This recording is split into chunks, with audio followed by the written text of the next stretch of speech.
Hi, how you doing? So, I'm glad you're enjoying this playlist about the Yansway Rasta Witch's Bible. So, by now you must have figured out that I basically believe the same things as atheists. In fact, I had an atheist friend. There's been many times, especially this classic example for me of an atheist friend that when they realize I believe all the same things they do, they're like, "Oh, what the hell? You're an atheist. Why do you say you believe in God?" It's like, oh my gosh.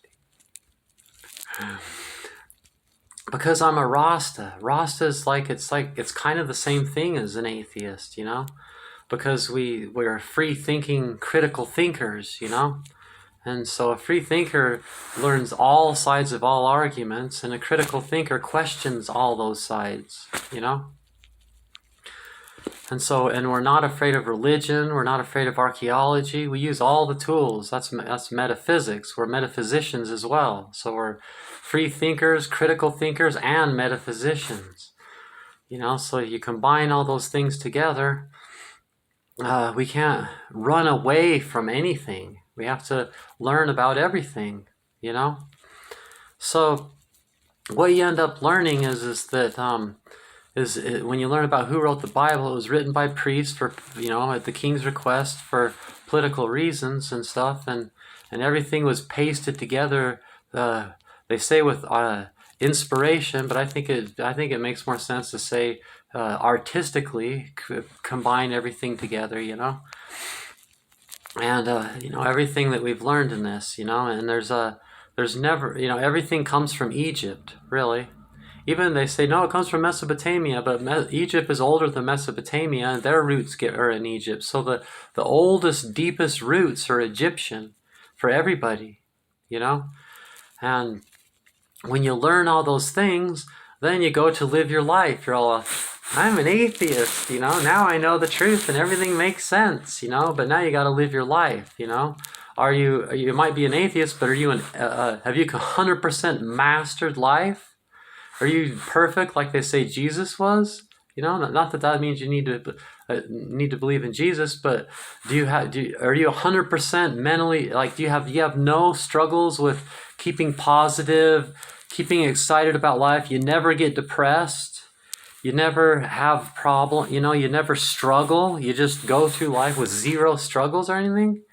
I mean, how can you deny yourself a tool to help you through difficult times? Because that's really, you learn that's what God really is. God is just a tool, just like words are tools, So it's just a tool that you can use. And, it frustrates, just like it frustrates atheists that I believe the same thing as them, but yet I'm a Rasta. It frustrates me that Jordan Peterson believes the same damn thing as me. He's like a freaking conservative Republican. I don't want, why does he have to have, he's walking around teaching people the exact same thing as me? It's like, it bugs the crap out of me. I don't like it, But I have to admit it's true. He says the same damn thing. He's like, everybody's like, I thought you were a Christian, but listen to what he talks about God. He's saying the same thing I'm saying now. It's just that God is just something, it's a tool you use in your mind, just like you use words. Next time, listen to yourself think, and you'll have to admit you do use words when you think, when you have conversations with yourself. Why? You weren't born knowing that language. So what you end up doing with Rasta is you end up, because maybe you started with marijuana, then you went to Haile Selassie, then you went to the Bible, and then you went back to marijuana, and you do that cycle thing that ends up happening. And then you say, people say, what? Haile Selassie is not Jah? And then you're like, oh, well, I guess, do I believe Haile Selassie is Jah?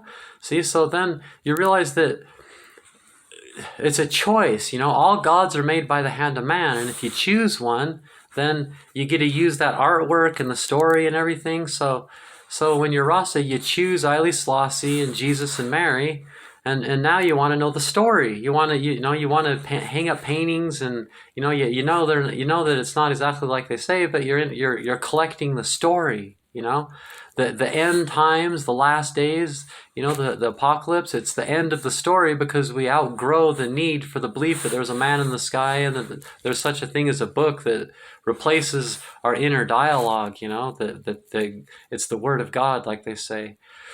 And so then you find yourself, you're like, well, then now you want to collect the story. Well, what is this story? Now that I realize that it's mostly fiction, what is this mostly fiction story? See, so Herbert W. Armstrong, the Elijah prepares the way, like John the Baptist prepared the way for Jesus, but we don't study his teachings, we study Jesus' teachings. So Herbert Armstrong is just a phase you go through so you can understand the story of the Bible, so you can understand what the context says. Because you see, like Christians are like all celebrating Christmas, they're doing all these things that don't really have anything. They believe in heaven and hell. The Bible doesn't teach heaven and hell. It doesn't teach Easter. It doesn't teach Christmas. It's just like Jesus wasn't white. It's just like none of the things they're saying even has anything to do with reality. So you're all, well, what if that's just, I just don't care what they think. There's just no reason to. So what is the story? But it's such a complicated book. You don't want to spend your whole life, waste your whole life studying a book of fiction in such detail. So that's why you have Herbert Armstrong, and that's why he's the Elijah. He'll let you absorb the story, the context of the story, what you're supposed to believe according to the context. So what Herbert Armstrong calls the plain truth is really just the context of the story, which isn't the real truth, And then when you follow the context of the story, you realize that those guys are the bad guys in their own religion. The Christians are the bad guys in their own book. They don't even, and then you realize that the whole reason they don't want to accept who the Lion of Judah is, which is Haile Selassie, is because they don't like black people. They don't want to admit that all the myths of the Bible comes from Egypt, because then everybody's going to figure out that the ancient Egyptians were actually black and not Muslim like they think today. And they don't want Ethiopia to have that much credit. They don't. It's for races. It's an ancient.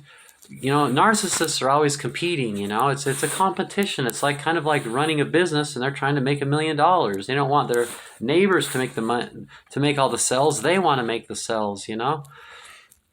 So then you just realize, wow, I don't really believe the Bible's what they say it is, but at least the context of the story points to Selassie, and then it points to Ethiopia. And Addis Ababa, the capital of Ethiopia, means new flower. It's the new Jerusalem. That we're in the age of Laodicea, the church in Laodicea. It's a new era, the end times, and now we have to find new ways to apply this thing, because our grandparents aren't the bad guy, and the ultimate grandparent for all of us is Ethiopia. So we're just looking to our grandparents so we can know our roots, where we come from, to appreciate them. Herbert Armstrong's about appreciating our roots and our ancestry and everything, so we can kind of like rewrite it and redesign that in our lives, so we can have those tools